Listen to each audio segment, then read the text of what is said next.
Okay, so we've got over 30 people in the room now, which is about half those who signed up. So I think we'll make a start. It's 10:05. Good morning, everybody. I've given you all the ability to talk, and I will continue to do that for those coming in. If you could, though, remain on mute for most of the time. Dan has said that he's happy to take questions as he goes along, to have more of a dialogue. So if you do have a question, then maybe just unmute yourself and ask Dan a question. I think that's fine. The session will last about an hour. So yeah, let's get going. Dan, if you just want to flick on to the next slide. So it's not moving. Sorry, Elliot, it seems to have a bit of a freeze here. Oh dear.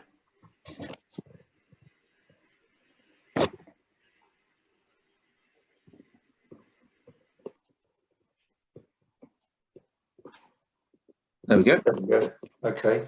Yeah. So this morning session is hosted by APEM, by myself as Elliot Taylor, the Divisional Director for APEM's office in Ireland. I don't know if any of you have joined these webinars before, but this is the third in a series of webinars that we've held since we opened our office here in September last year. We had a session on aerial survey in the water industry, and then most recently on our marine lab capability. So today I'm joined by my colleague Dan Cabman, who's Associate Director for Hydromorphology. Dan, I don't know if you want to say a few words about yourself.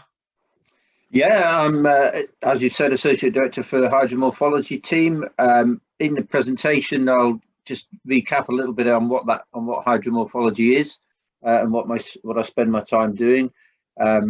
But particularly the areas we look at are river habitat, physical habitat, problems for river restoration, downstream of reservoirs, that sort of thing, sediment as well. Thanks, Dan. So you just move on to the next slide. So just before we get stuck into the detail of the hydromorphology, the challenges and solutions to hydromorphology in Ireland. Is the slide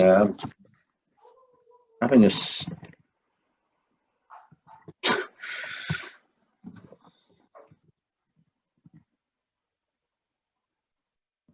my screen is sticking again here, Elliot. Sorry. Okay. I don't know why we can see a kind of speaker icon as well on the screen. Now it's back to you. Sorry about this, folks. Just bear with us. Yeah, I do apologise.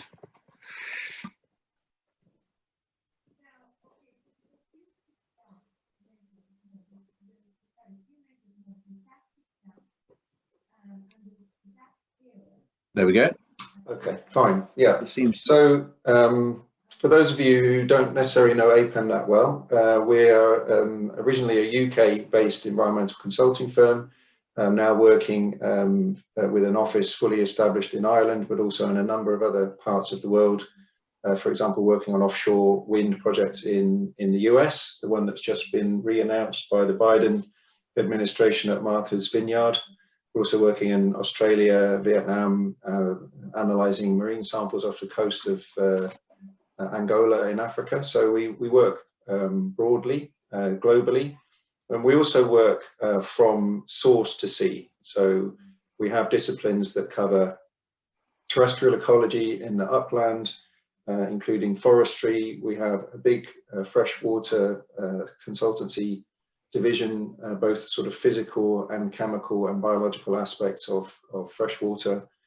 We cover the marine environment as well, so ports and harbours and offshore wind. And for anyone who may have attended the previous webinar, we also have a biological labs where we do macroinvertebrates, phytoplankton, zooplankton, both freshwater and freshwater and marine. Dan, if you move to the next slide.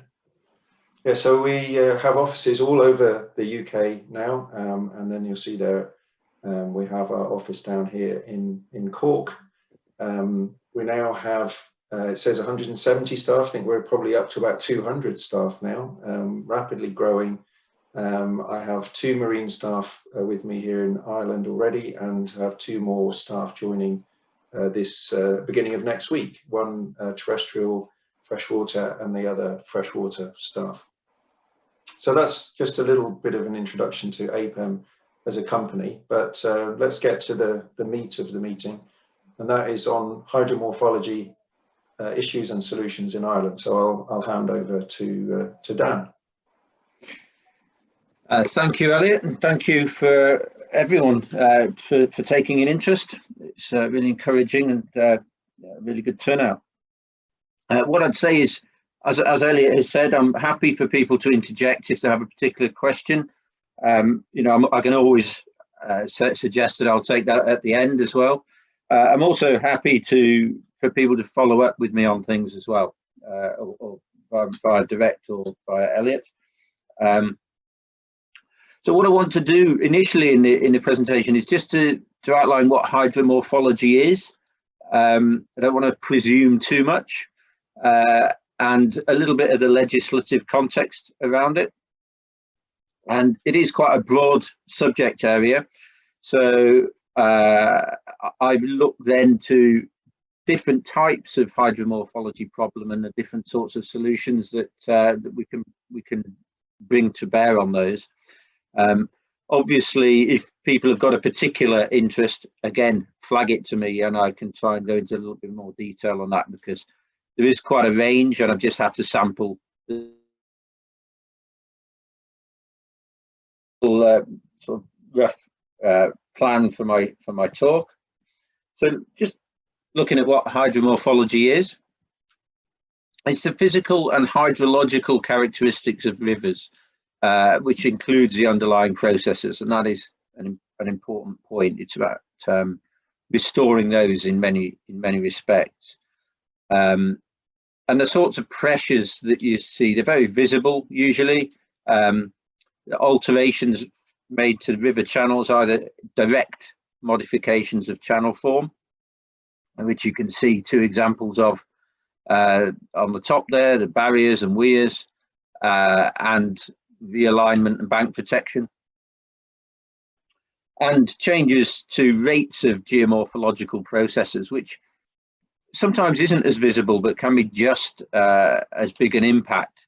In particular, increased rates of sediment erosion or sediment input into the river channel, changes to the river's capacity to transport sediment as well, and resultant deposition. And, you know, 2 causes of that, excessive sediment imports there on the bottom left, and flow abstraction and impoundment, which I'll be talking about later as well. So in terms of the legislative context, it is covered by European legislation. The Water Framework Directive is the key driver for most locations, and there's a requirement for all water bodies to achieve good ecological status or potential. And I'm sure those of you who are familiar with the Framework Directive would know that hydromorphology is one of many aspects of the river channel that would be covered. In many locations that are considered particularly valuable, the protected areas, then the Habitats Directive is also germane to hydromorphology problems, and those locations are mapped for area on the bottom right there. I should emphasize that's pretty much because there is a handy map. We do work across the island of Ireland, and also just to say that the Water Framework Directive and the Habitats Directive are still enacted into UK legislation as well, so they're very much the driving legislation in Northern Ireland as well as in Éire. Within the WFD, hydromorphology is only a supporting element. So it consists of three components.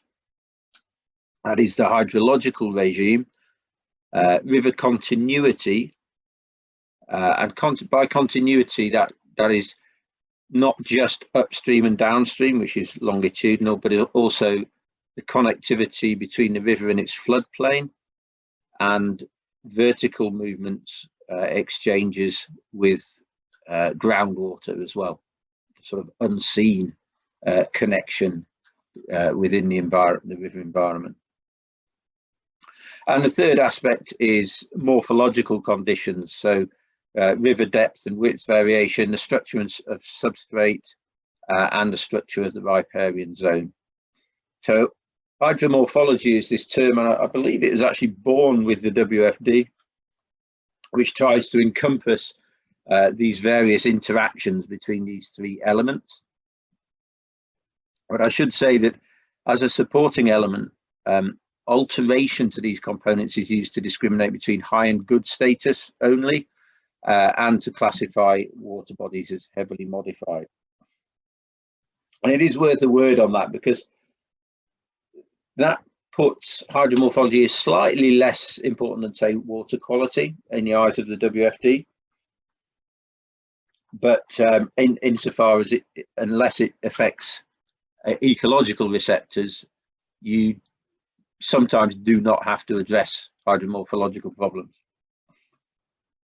However, as water quality becomes tackled over, as resulting from decades really of effort to address water quality problems, then effects of hydromorphology and other issues are becoming ever more apparent and becoming higher and higher up the agenda internationally.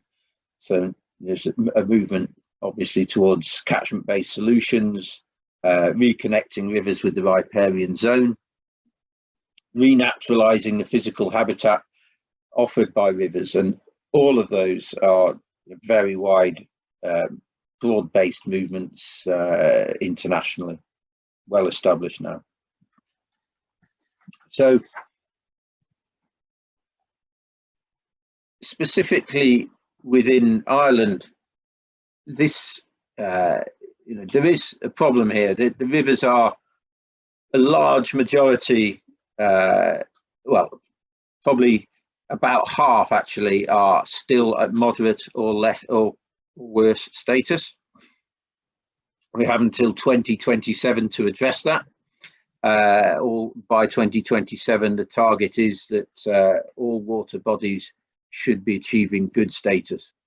So quite a lot to do. You can see there the sort of distribution across area is sort of suggests that a lot of that work is on the east side.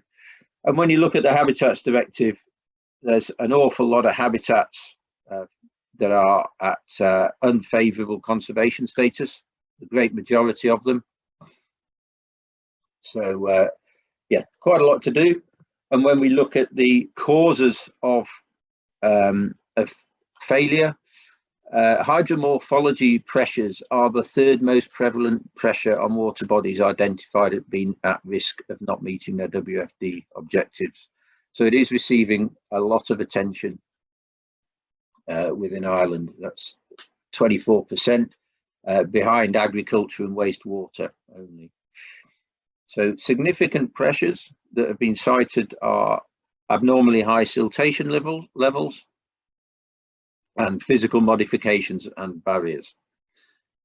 So, in terms of context, it just really that should provide the legislative background, and also to emphasise that it is a problem that is going to take some time to tackle, and it's a significant problem in the island. Some of those, as I said, there's quite a wide range of problems, and I've split them into two sort of broad categories here. Basically, river design to address physical modification, and that could be done upfront as advice to developers and planners to make the most of opportunities that come from development projects. In construction advice to make sure that construction activities are sensitive to the river environment, and is trying to address the legacy of issues that has been left by years of decades and centuries really of agricultural drainage and insensitive development. On the other side, in terms of the geomorphological process, it's perhaps a bit less obvious, but sediment management is incredibly important to healthy rivers. And three problems that we typically look at: assessing the effects of reservoir impoundment, and that could be for water providers, but it's also for HEP generators. Quantifying fine sediment sources, locating fine sediment sources, and sediment management at structures, which can be a problem for the environment downstream, but is also a problem for the owners and operators of those structures. And I've tried to seek out, just provide some examples of each of those bolded areas. So in terms of the skill sets required to tackle these problems, I'd say the core hydromorphology skills that that we bring to bear within APEM and within my team: hydrometry, hydrology, 1 and 2D hydraulic modelling, which we use either to understand any flood risk elements, or principally to understand habitat changes within the river channel. And you know, there are many ways we can do that. To be a little bit more detail, it sounds like from Dave Campbell this afternoon about doing so from aerial photography. Geomorphology and GIS and terrain modelling are also key skill sets that we bring to bear on these problems. We also work closely with other teams within APEM. So engineers, the remote sensing team, again, that's you'll be hearing from Dave later. Our dedicated field team, and ecology and fisheries. And I'd emphasise that key to this is to see the physical habitat and the links to the ecological receptors, because that is the end game of the WFD and indeed the Habitats Directive in a majority of designated sites. Slightly outside of APEM, but you know, needs for successful delivery of a lot of schemes, you need a partnership approach with build contractors, flood risk management, you know, particularly as integrated catchment solutions become more brought to the fore. And we also have an established link with Plymouth University for sediment sample analysis, you know, quite specialised laboratory facilities. So I'll just take, in this family of problems, perhaps just put it to the floor just to check whether people do have a particular interest in any one of those areas.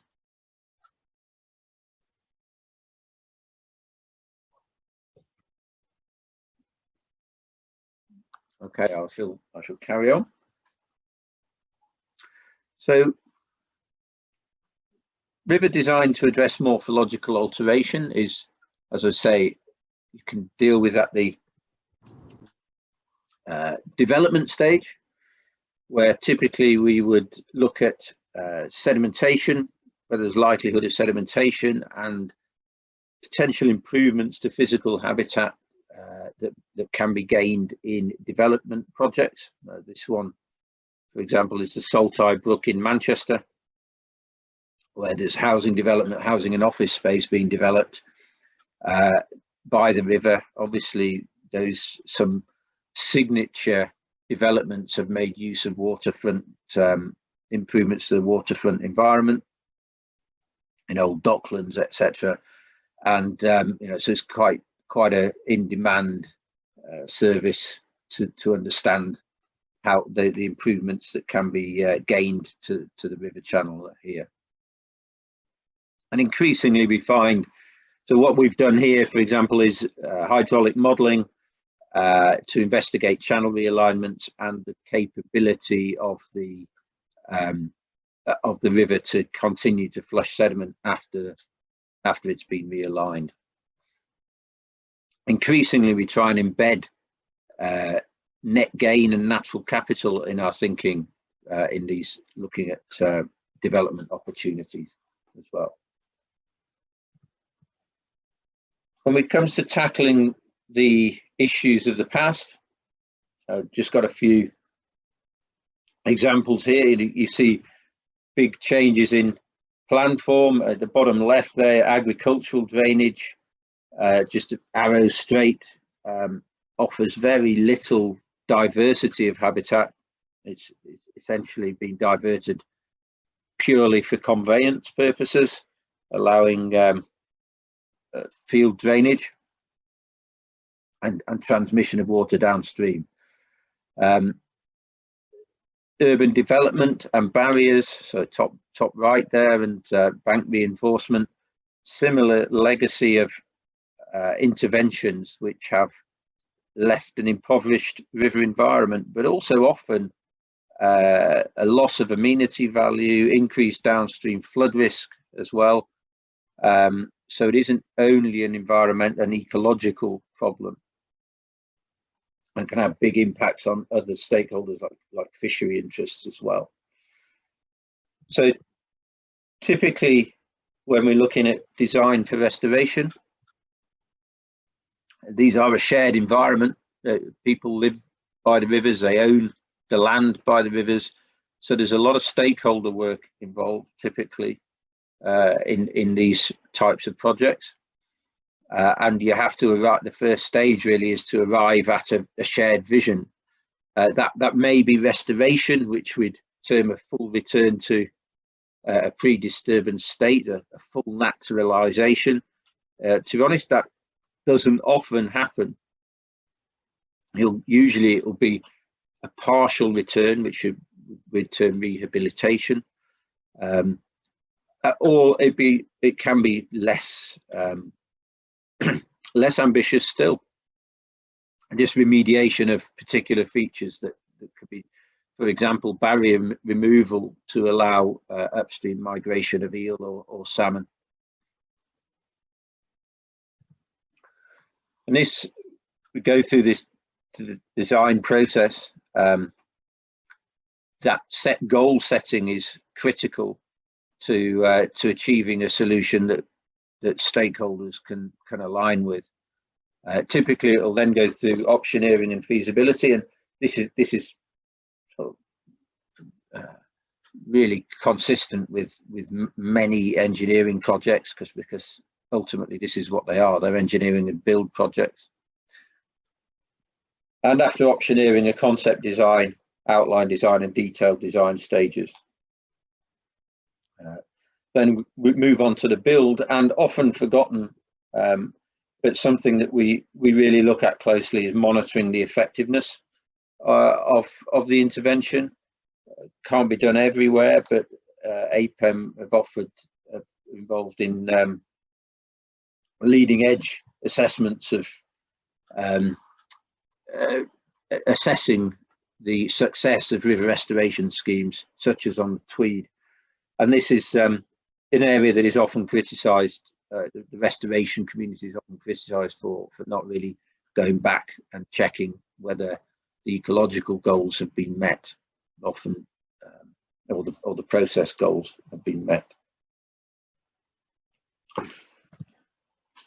Typical interventions that we'd make: improving in-stream habitat, improving connectivity, trying to improve the connection with the riparian zone and riparian planting, and looking at opportunities for natural flood management. And more we're operating now at beyond reach scale. So looking and trying to envision catchments, entire catchments and river networks, and using remotely sensed data to and 2D habitat modeling to get an idea of the habitat under different flows, and then experiment with or simulate what happens, where the benefits are if we remove, for example, a barrier. Does that achieve more gain in habitat and more diversity of habitat than changes to the flow regime? And this is something that we're starting to look at, as I say, at a bigger scale now than just reaches, river reaches.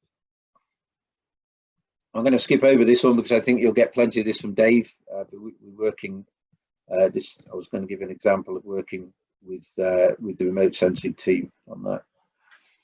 So I'll move on to just to say, Dan, that Dave's presentation is just to Dara in Northern Ireland this afternoon. It's not a general one. Oh, I do apologise. Okay. Well, I should probably crack on anyway. If I'm to cover impacts of reservoirs and fine sediment inputs. So impacts at reservoirs, perhaps less obvious, but these are changes really to both the sediment and the flow regime downstream of reservoirs, and the effects of reservoirs can be observable for hundreds of kilometers downstream. It depends really on the size of the reservoir and the tributary inputs downstream of flow and sediment. But I've got in the top right hand corner here, I've just illustrated this with this is the flow regime downstream of a major supply source in the Lake District of England, and this is a neighbour, and the lighter blue there is a neighbouring natural watercourse, and you can see big effects on the flow regime. So you get a reduction in the frequency of peak flows. You get these moderate flows are released for flood storage, and you get these abrupt transitions between very low flows and moderately high flows that just aren't seen in a natural hydrograph. And for much of the time, you also get a very, very steady flow right the way through the summer. So it's a big change to the flow regime downstream of reservoirs, and the physical impediment of the dam itself is a big change. It stops sediment transmission downstream, and you can get a variety of responses from that. The bottom right there are an image of a very degraded watercourse where you get a lot of spills and no compensation flow. So most of the time it's basically static water, and then spills will strip any of the fine sediment out of the river, leaving this very, very coarse sediment, which is not a very forgiving environment for river biota to adjust to. It's not something that you often see in the natural world. In terms of geomorphological change, you can change the entire planform of the river. The river over decades starts to become potentially thinner, or it may down cut. And to understand those changes, you really need to understand the relative balance of sediment and the change to the sediment regime and the flow regime. So all in the interaction. And how you mitigate for those, you can improve sediment supply to downstream reaches, so essentially gravel augmentation, and the aim being to prevent or reverse any bed armoring that's happened. You can try and replicate some basic function of the flow regime, so provide more spate flows and more targeted spate flows, and they may be targeted at particular species, salmon being a favourite, but increasingly targeted also at trying to restore geomorphological function over the long term. And where you can't address those, then physical restoration and making in-channel interventions to improve habitat may be necessary. And just give an example of a study we've undertaken here. There's the sorts of studies that we can do. This chart on what we've done here is continuous monitoring of flows and turbidity, but also continuous monitoring of bedload transport, where we've used little seismological plates, and we've inserted these into the riverbed, and that gets a continuous monitoring of bedload movement, and that's like refreshment of the bed at various grades of gravel. And you can see from this chart in the bottom, on the bottom there, that it's really only the higher flows that move the bed sediment. And by looking at that and by collecting those sorts of data, we're able to identify thresholds here, that thresholds of movement, and so target those important levels of release in rectifying the changes to the flood regime. And this particular site is a highly contentious SAC in upland England, a major source, water source for the water company. So yeah, very I'd say in the past, prior to these impact plates have had some academic uptake. I think they're very seldom used in the consultancy sector. We've had a lot of success with them. Saved an awful lot of operational difficulties and money, because formerly it would be done with repeated flow trials and observations during those trials, and you know, we've been able to save an awful lot of time and effort on behalf of the water undertaker. Dan, yep. What was the name of the device you were using there? Was one of the questions. They're impact plates. Okay. How do they work? Okay, so they have, well, I'm just flagging with the mouse here. These are essentially it's a seismological plate. So there is a logger in here housed within the plate. That obviously you need to seal, which you seal, bolt into a piece of stone, or in this case a breeze block, and then you place it in the river. And you have to be careful with the placement, it must be said, because they're essentially you're only sampling a small part of the river. So you need to place it where it's going to be representative of bed movement generally.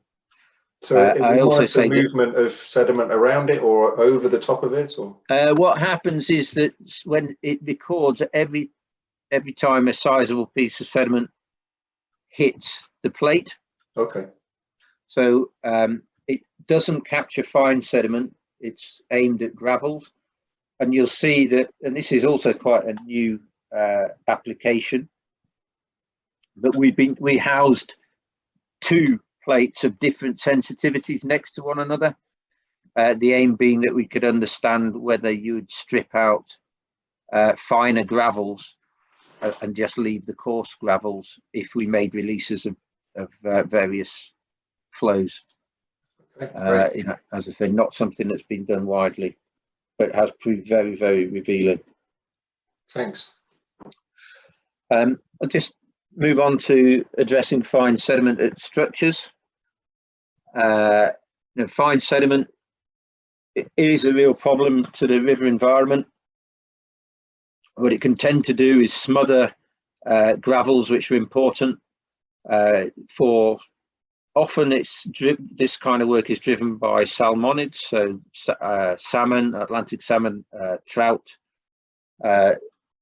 which spawn in clean gravels, but those gravels need to be well oxygenated, and there needs to be through flow for those to bring nutrients.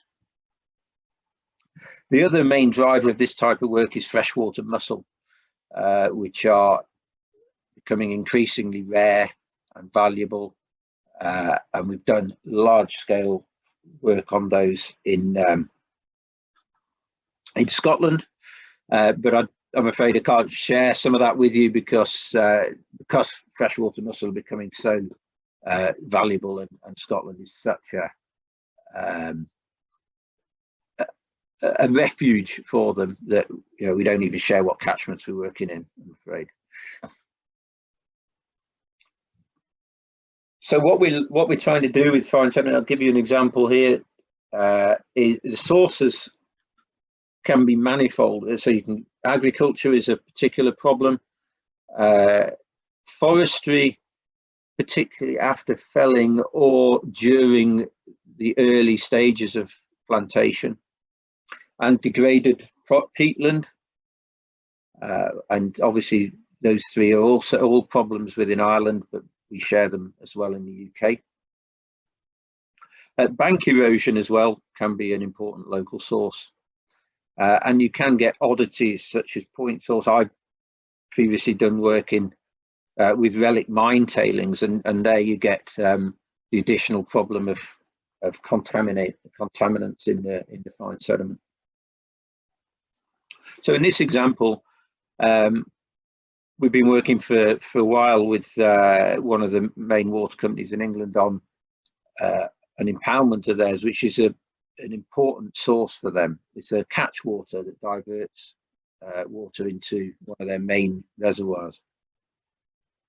And I would say that it was a niggle until it became suddenly became a business critical issue when the sedimentation prevented them abstracting during very low flows that we had in England in 2018. And there was a genuine concern at board level that they weren't going to get the water. Unfortunately, there was also a concern from downstream stakeholders that the release of sediment from behind the impoundment would affect a downstream fishery, and there was a protected site further downstream. And you can see the degree of sedimentation here. And this sedimentation really is looking like it's caused by peatland degradation. So what we're asked to do here is to assess the volume of sediment for removal, which we've done with our ADCP equipment. Essentially mapping the sediment. This is the impoundment here, and we've mapped the sedimentation all the way behind the impoundment. We needed to confirm the importance of the impoundment as a source of fine sediment to downstream reaches, and confirm the suitability of sediment for removal and nearby disposal, and design an operating regime to prevent sediment accumulation once the structure was cleared. So it was accepted that when it was that loaded with sediment, they needed to remove the sediment mechanically, but that water undertaker does not want to continue to have to do so. It's hundreds of thousands of pounds every time they do it. So to look at the source identification, a lot of different methods APEM can bring to bear on this. We've done a lot with remote sensing and diffuse pollution surveys with our field team. I'd say they actually designed the method which is used mostly in the UK, in England, certainly for diffuse pollution survey. But in this case, we went with sediment fingerprinting. As I say, we do a lot of work with that with Plymouth University. Sediment fingerprinting we chose, there were differences in land use and geology, so that made it appropriate for sediment fingerprinting. And it gives you a really good quantitative likelihood of where the sediment is coming from. You get high precision and a robust evidence base. So the way sediment fingerprinting works is you get different compositions in different sources, and they can be different bedrock, but you also get different you are also able to differentiate between subsurface and surface sources like channel banks, and undisturbed and disturbed land, so cultivated land versus not non-cultivated land. So essentially you're using the properties, the chemical properties of the sediment, and unmixing them. So any downstream sediment source is comprised of all that's going on upstream, and each of these upstream sources has a chemical signature or a fingerprint that you're then unmixing and looking at the relative contributions. And Dan, what's the sort of cost of doing sediment fingerprinting work? It's like anything, Elliot. It really depends on the complexity of the study. So, for example, some of the work we're doing in Scotland, you know, it's multiple catchments, and they're looking at and they want a great deal of certainty. So we're doing seasonal sampling there, and that's, you know, that's tens and tens of K, getting up to 100K. But then, you know, in this particular case, we weren't needing that level of precision. We didn't undertake seasonal sampling, and we're talking sub 10K, so probably 5, 6, 7K, something like that. Okay, so it can vary depending on what you really want it to do. Yeah, it's like anything. You can't do a Rolls Royce job every time, and it's not necessary every time. You know, it was really what results did is we achieved a good degree of separation between the sources, and confirmed that about 70% of the sediment in the protected area downstream was resulting from behind the impoundment and not from sort of other tributary sources. So it was something that it was a problem needed addressing. And we then therefore looked at channel habitat modelling, again, to understand primarily whether we'd get deposition and how frequently flushing flows would cleanse any sediment that was deposited in the downstream reach. And from doing that, we identified thresholds of deposition and flushing, which we then designed an operational regime around. And the upshot is that, just the final component, we looked at sediment chemistry and we have, which we have to do. Once it's removed, that sediment is a waste, and therefore it came under waste disposal legislation. It was in the end disposed of on a farmer's field, and probably to the benefit of that field. So, you know, but we did have to go through that process all in-house, except for the laboratory analysis of sediment. So ultimately, that sediment now, the sediment that was in here is now spread on this field to the benefit of that farmer, and the water company involved are operating this impoundment. They've been over the last winter and through the start of the summer. No issues reported with the fishery downstream. I think it's been a very successful study, resolved a really big problem for that water company, an operational problem for them. So, as I say, that want to leave some time for questions, and I know it's a flavour. There's a lot of other things we could have shown, but I chose those three. I hope that's been of interest, and I'll hand over the floor. Thanks, Dan. There is a couple of questions. So the first one was from Shane McMonagle. What are the common sources of funding for natural capital projects where WFD and NFM are drivers? Do you know, in our experience? I personally, I'm not a natural capital expert. So I could stand to be corrected on this, but I feel the way natural capital will go is it's an element of other studies. So where, for example, on the restoration study that one restoration study that we did with natural capital, that natural capital just became the way which we use to evaluate the benefits and the optioneering. That was work done for Natural England, but it could come from any really any source. So the developer may be the funder and use natural capital as the way to determine the best way forward, or it could be the regulator that uses natural capital as determine the best way forward. But I use natural capital only as a bolt-on to other projects and a way of addressing a hydromorphology question, rather than just a pure natural capital project. If that's helpful, Shane.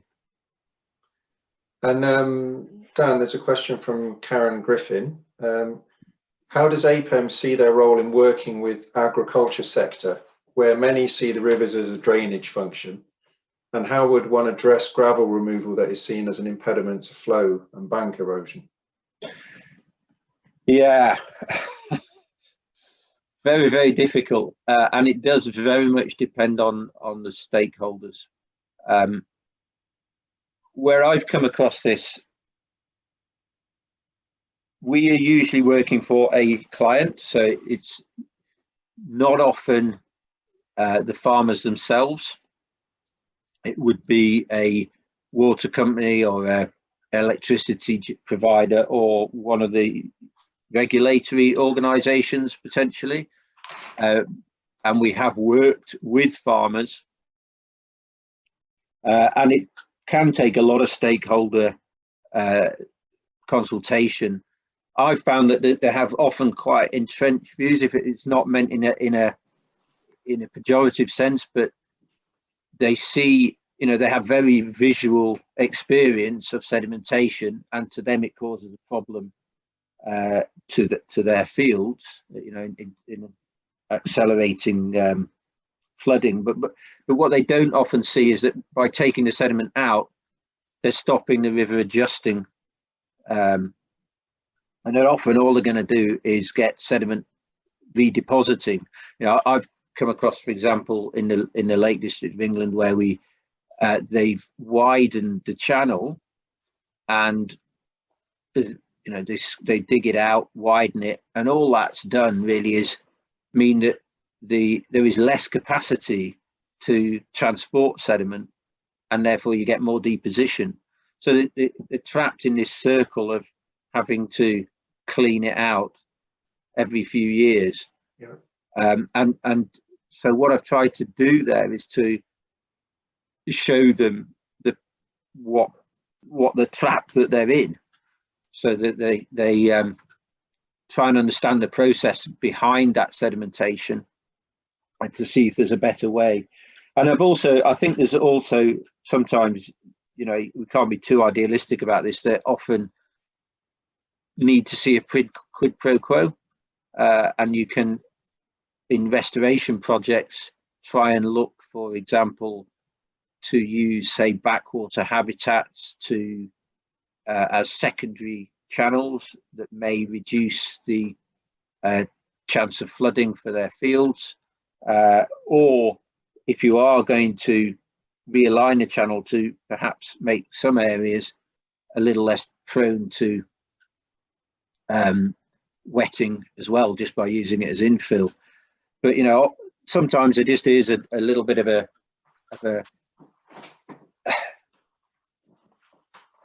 conflict in aims between a farmer who wants to use a riparian zone for farming and the restoration aims of, say, the regulator for achieving, say, a wetland in the riparian zone.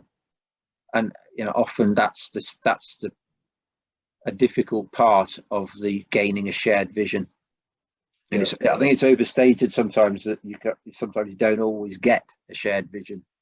Yeah, but I think there's always an element of crossover and of mutual benefit, and we try and focus in that area.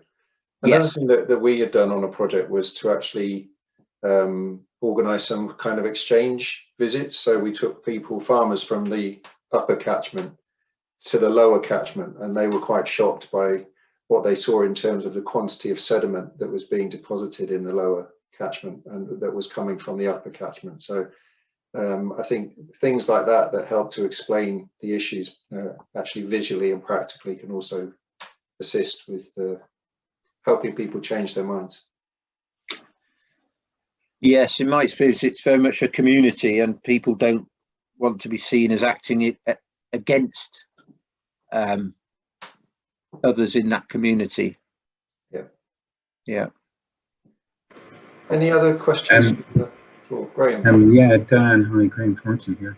I was working in this catchment, and I kind of went in with fresh eyes as an environmental scientist, and the issues were flooding and water quality in the river, and it was very much an agricultural catchment. And my initial reaction on visiting the catchment was that it was just industrial drainage, and the design of the drains totally just about moving water as quickly as possible. After talking with the county council, who were in charge of draining some of the larger main drainage areas, they told me two things. One, that the way they were just digging out the sediments in the deep channels and just continually trying to maintain the straight drains in the same way was driven by the farmers, but also that they said that it was climate change, and kind of like my gut reaction was that it's not climate change, it's not the increase in water, in terms of you get large, heavy, more there's increased, I suppose, heavy rain, more rain over shorter periods in terms of climate change. I saw the issue just from looking at the area as a pure drainage issue. And do you think that these kind of issues in terms of river quality, what is it, drainage, or how much of it is climate change in your opinion?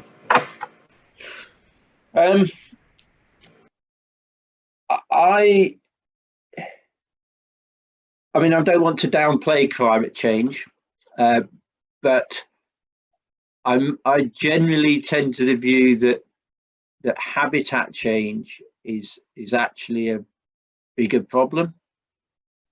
If you look at the habitat change globally, it's absolutely vast. We've changed an awful lot of the terrestrial surface of the globe, and the rivers as well. And most studies that I've seen with macroinvertebrates, and APEM has a big capability in macroinvertebrates, where we have a lot, PhDs who've studied this, and usually it's where you look at flow change, going back say 10-15 years even, when we've looked at flow change and tried to thinking that was the main driver, and then try to include river habitat as a controlling variable, just to control for habitat changes, so that we could isolate the flow change, and generally found that the habitat effect is far bigger. It's a physical intervention that changes to the river habitat is a really big effect, And if you look at some of the photographs of like the land drainage ditch where it's straightened, you've got no diversity there. You know, and relative to change in flow, I think that there's, don't want to say that it's not an important effect. It is, but it's nothing like as big as an effect as changes to physical habitat. And you know, climate change is largely operating through change in flow and temperature. And temperature, I think, is probably something that is going to become more of a focus. And trying to deal with riparian shading to try to deal with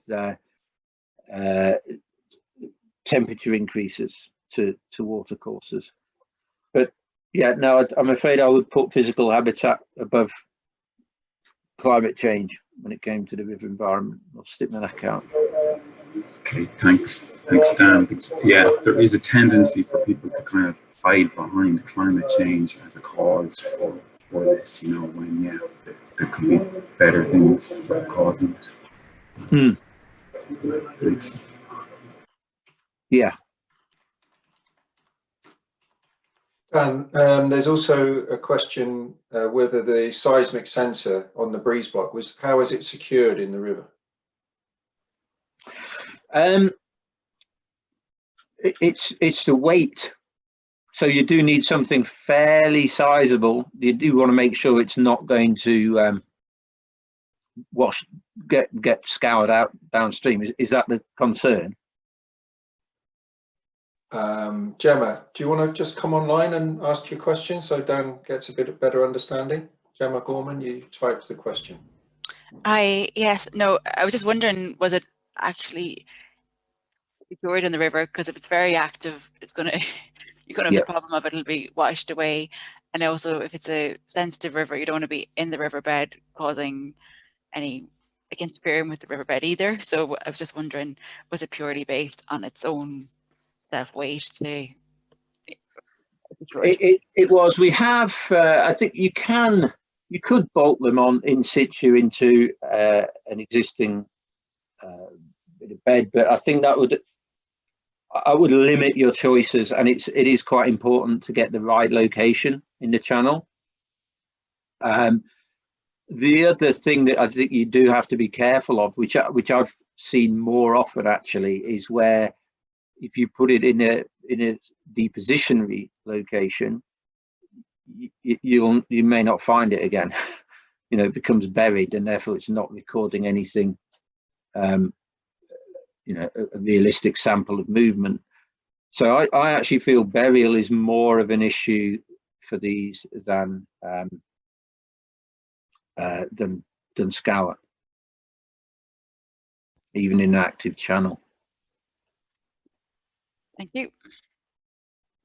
And Dan, there's another question from Bernie White who says, how much experience, or do we have experience of flow impacts in blanket peat catchments with brown land conversion to green land? It seems that the impacts on the flow regime happen very quickly, resulting in impacts on the ecology, which is more obvious at low flows, for example, excessive macroalgae growths. Yeah, how much experience? So the question: how much experience do we have? Yeah, how much experience of flow impacts in blanket peat catchments? I don't know if you want to come on and elaborate on your question if I'm not putting it correctly, Bernie. No, you have it right there, Elliot. I'm with the local authority waters programme, so we do a lot of work in blanket peat catchments in the west of Ireland, also in the border in the southwest. But as has kind of been alluded to there in a couple of the other questions, you know, we're seeing an awful lot of land conversion for agriculture, and it might be at a very extensive scale, but it still seems to be resulting in quite a significant impact on the ecology, particularly at low flows, you know, during the 2018 drought period in particular, and even there recently in kind of early May, a few days with little rainfall, the river levels seem to fall quite quickly, and you're getting these excessive macroalgal growths in what would typically be very, very low nutrient catchments in the west of Ireland. So it just seems to have a disproportionate effect almost with a very small amount of land conversion. Now there is forestry in the catchment I'm thinking of as well, like small pockets of forestry. So that's obviously impacted on the natural blow regimes in the blanket peat itself. But it just seems to be these things affecting synergistically maybe the flow regime in the river itself. Yeah, certainly there's a lot in that. Certainly, so in a short answer is yes, we have experience in blanket peat environments.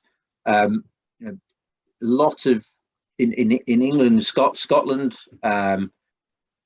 the Pennines, for example. Mostly, I would say, though, I do draw a distinction that Ireland is richer in lowland peat environments. Most of my experience has been in upland peat environments. We also here, and we have observed this. Obviously, if you get in more phosphate applied to the land for nutrients, it has that effect of you know, a radical change to what is naturally very low nutrient status. We also, I don't know if you have, but we observe in England that and Wales that there is an acidification effect on macroinvertebrate populations. A useful paper by Ian Vaughan on that, actually. I'll see if I can dig it out for you.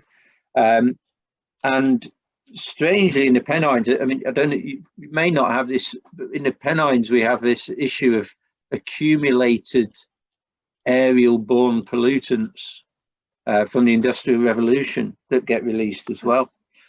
I'm not aware of any studies on those, on particular effects of those on river biota, but it's definitely something that happens. Yeah, I think the acidification effect definitely has been noted in the Wicklow area in some of our work, and further west in Connemara, in and around Letterfrack, we've noticed it ourselves in a few of our catchments. So yeah, I'd be very interested in that paper. Thank you. Yeah, what I'll do, I'll just get one of my macroinvertebrate specialists. I've worked with hydroecology a lot, but I tend to be the hydro side of that equation. And I'll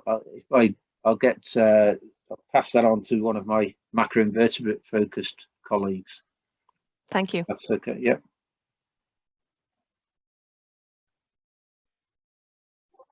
Where I'd say I think there's a lot of interest over here in trying to utilize, you know, what you're saying in that essentially there is distinguishing between the impacts of lots of pressures at once is very difficult, and it needs a lot of data to achieve it, and you don't tend to get that at the site scale.